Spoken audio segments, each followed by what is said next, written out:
Every strong rig starts quietly. No splash, no fish, no drama. Just a line in your hands, a few careful moves, and one quiet mistake waiting to happen on camera, in plain sight, for everyone watching closely. He pulls the line out slow, like he already knows the ending. But this setup is not about speed. It is about control, patience, and clean tension in his fingers as he works with slow precision and focus. The first piece goes on.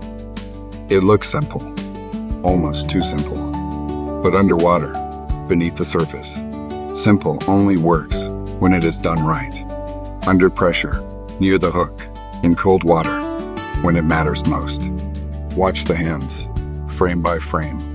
The line stays flat, the angle stays clean, and every move keeps the rig from twisting, crossing, or building a hidden weak spot through the close-up from the top view. Now he measures the leader. Most beginners rush this part, then wonder why their hook never sits right, swims wrong after sinking, or misses the perfect bite before the cast in the moving current. The first loop takes shape. It is small, but this loop decides how the whole rig will move on the drift when a fish strikes, pulls hard, and tests everything with every pull down below the surface. The hook comes seen carefully in this tight close-up.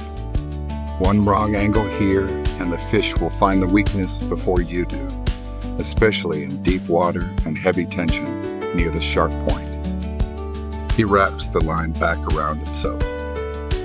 Every turn sits beside the last one, not crossing, not fighting, just locking in with quiet, steady strength under his thumb, on camera, without losing control or tension.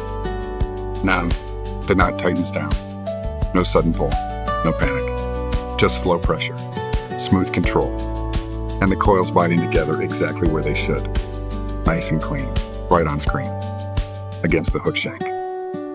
The first hook is set. But this story is not finished yet, because one hook can catch a fish. Two hooks can change the whole game completely as the leader settles one step further into place. Now the second hook comes in. The line passes through clean, right through the eye. But the secret is not the hook. It is the spacing, the angle, and the setup with steady hands near the camera lens. He sets the angle before making the wraps. That is where beginners lose it. The hook looks tied, sitting in place, but it is not ready for real pressure yet on the line with each careful wrap. The wraps start again. Not fast, not messy. Every turn has one job. Hold strong when the fish decides to run. Shake and fight back hard under the fingertips, beneath the surface later. He keeps the loop open and clean. He looks like nothing, just a small circle. But this little loop carries all the pressure later, when the rig is underwater, right beside the hook, before the first strike. Now he pulls the line slowly.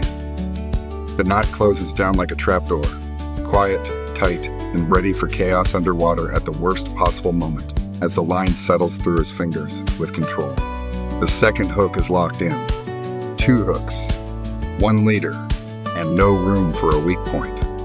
Hiding in the line, the wraps were the final knot in the close-up, where pressure lives and waits. He checks the spacing again. This is the part most people skip too early, because they think the hard part is already over, but it is not before moving on, with careful eyes and patience. Now the float setup comes in. The stopper, the bright float, and the leader all need to move like one system, smooth, balanced, and ready above the hooks, without snagging anything during the cast. Everything slides into place. The hooks are ready, the float is set, and the rig finally looks like it can earn a bite today. Maybe the one, right before the cast, in clean alignment. And here is the twist. Big fish rarely beat strong line. They beat the tiny knot you rushed when no one was watching, 5 seconds too early at the final check, when it mattered most. Follow for more fishing tips and spots.